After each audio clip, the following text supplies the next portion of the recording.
The recovery of businesses from the effects of the COVID-19 pandemic is dependent not only on the extent to which economies have been reopened, but also the pace of the adaptation of the regulatory environment to accommodate new ways of doing business.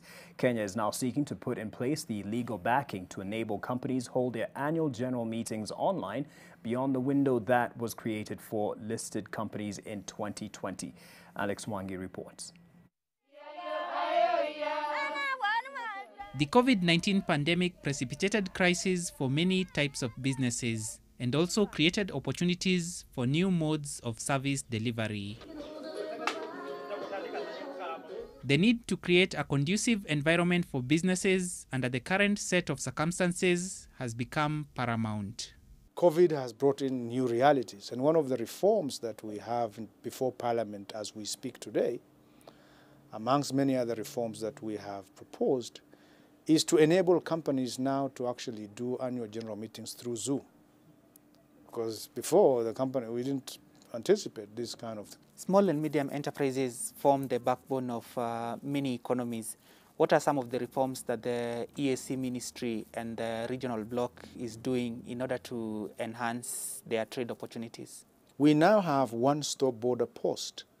The purpose of this one-stop border post is to make sure that customs officers, immigration officers at these border points are co-located so that they don't have to get, people checked twice or more than once and so on and so forth.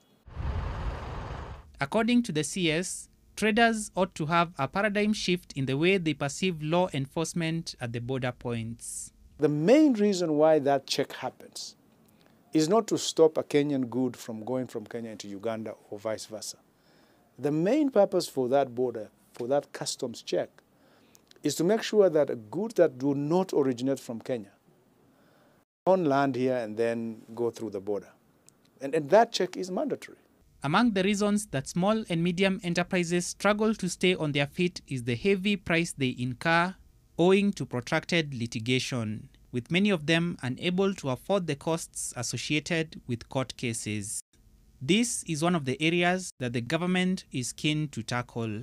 Small claims court is one that is specifically the way you have commercial courts to deal with small claims only. So and small claims is defined anything below 1 million shillings.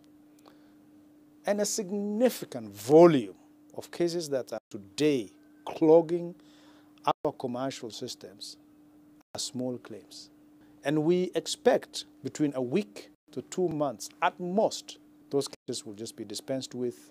The East African community is 21 years old, and although much progress has been made to promote free movement of goods and services across the region, the dream of a political federation still remains elusive. Alex Mwangi, NTV.